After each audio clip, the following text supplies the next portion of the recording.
జాలం వెను తిరిగి వస్తుంది కాలం రేపుగా మన పాపగా పుడుతుంది సరికొత్తగా నీవు నాకు తోడుగా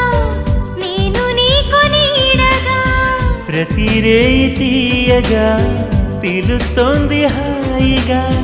ఇలా ఉండిపోతే చాలుగా నువ్వంటే నాకిష్టమని అన్నది నా ప్రతి శ్వాస